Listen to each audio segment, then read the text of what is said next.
Sometimes you live through things that haunt you.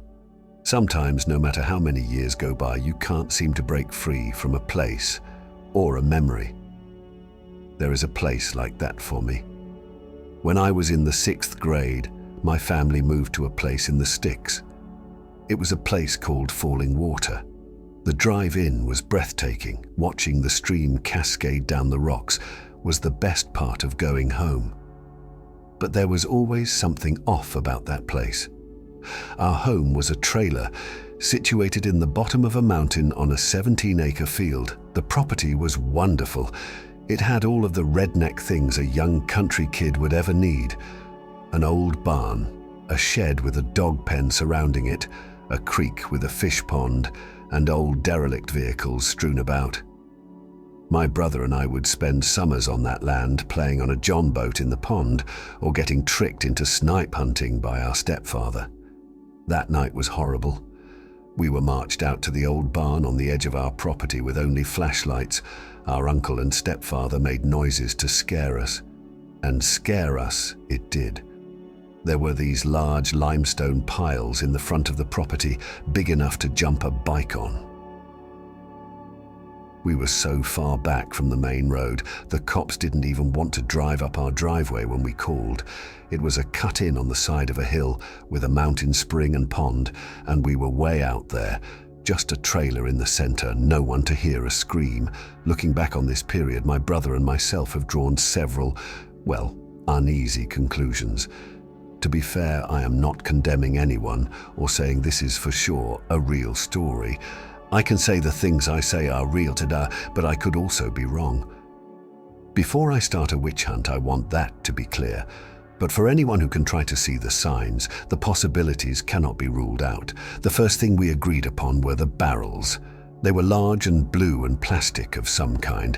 It was a thick plastic too. We found 2 of them behind the shed. They were stacked between the shed and the fence, facing a hedgerow behind the house. See, the shed was smaller than the barn and was locked, and a large dog pen surrounded it. We used to keep our pit bull Gypsy in there. We didn't open the shed for a long time, but we will get to that. Right now, I want to focus on the barrels. They were the kind Jeffrey Dahmer used to boil his victims' pieces in acid. Stacked behind a locked shed, these guys just sat there in the elements. My brother and I couldn't move one of them. The other was light as if empty, so we did what any kid would. We cut a square out of the belly to make a bushcraft boat. We used climbing rope and 5-gallon buckets as pontoons. We even made a homemade paddle. The weird thing is, when we used this barrel as a boat, we didn't wash it. It had a strong chemical smell, and my brother and I both got serious chemical burns on our skin after setting sail. What could have been in that barrel that could cause our skin to burn? Some type of chemical, maybe some kind of acidic residue. It bothers me to think about it. What if that plaything we laughed and sank in was some poor soul's tomb? The second thing my brother and I agree upon is the amount of derelict vehicles. We had 2 old Plymouth Dusters out by the barn, early to mid-80s, I'd guess, possibly earlier. A few Jeep Cherokees also sat gutted in the yard. It sounds bad and backwards, but on 17 acres, it isn't as obviously white trash. These cars ranged from 1975 to 1995. Every one of them were gutted. Now our landlord owned a shop away from town where he fixed up cars, so we always figured those old cars were going to go to his shop one day. Why then were they gutted? No stereo, no carpets, no nothing. No signs of anyone ever being proud to buy that thing off the lot.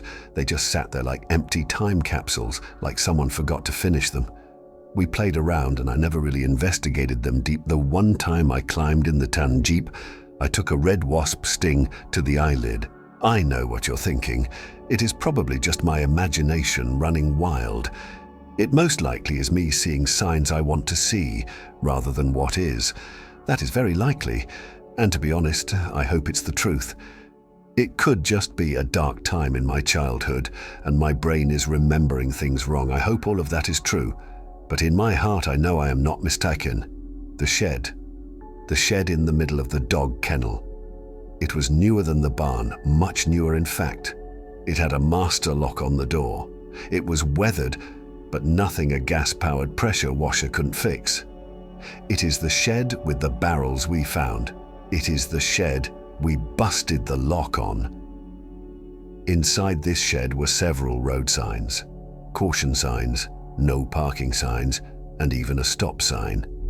There were also milk crates of belongings, 8 tracks to cassette tapes to CDs. Rod Stewart's greatest hits was among them, and clothing. From the 80s to the 2000s, there were men and women's shoes, jackets and windbreakers, CDs and tapes like things you would find in a car. There were also suitcases. Why would all this be locked in the shed, surrounded by a dog kennel, with big blue barrels out back? If these belongings were the landlord's, wouldn't he have taken them? Why leave them here? Why lock them away? Did those items belong to other people? Did those items come from those cars?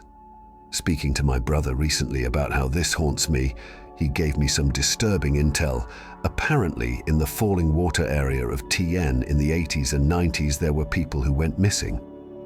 My brother also reminded me of the mounds and how the landlord wanted to build a house on them. The mounds were, as best as I could guess, limestone, chipped pieces, like many dump trucks had come and gone, filling the prairie with sedimentary rock. Layers and layers filled mounds around 5 acres of the property. I remember jumping on them and wishing I had a dirt bike. One summer, I set the entire area on fire. The grass on the limestone mounds was a dry grass, easy to flame with the slightest spark. I decided to do a bet with a buddy and set my bare ass on a fire ant mound. The ending of the tale: don't do that. To get even with these bastards, I took a spray can of deodorant and a lighter and went biblical on this anthill. The dried grass went up faster than my mind could think. I had to pull my friend out and even wet the trees so they didn't light ablaze. Looking back, the mounds don't make any sense. I am not an architect, but why would a person want to build a house on top of loose limestone? Why would you fill in an area with loose rocks to then build a foundation? Wouldn't dirt suffice? Why were they mounds and not a flat area? So we have the acidic plastic barrels behind the shed, the old, derelict and stripped cars. We have the limestone mounds and all of the belongings in the shed. It's far enough away for no one to hear you scream, and on a huge plot of land. All of these together form red flags. The part my brother mentioned, which bothers me the most, is that our stepfather was nice to this guy. The landlord, I mean. Our stepdad was an arsehole, young and dumb and full of piss and fight. He never showed respect, especially to older men. Around this landlord, however, he was submissive. It was like he was scared or put off. However it goes down, I keep having nightmares about this property. It almost feels as though I am being beckoned. I am unsure after all this time who lives there or if the property is even inhabited. I know I have to find out the truth. So I am going tonight. My wife will be fully pissed, but I have to bury this. Maybe I will expose a killer. Maybe the spirits of those taken need me to be their voice, to close their cold cases once and for all. Maybe I just need to know if it is all in my head.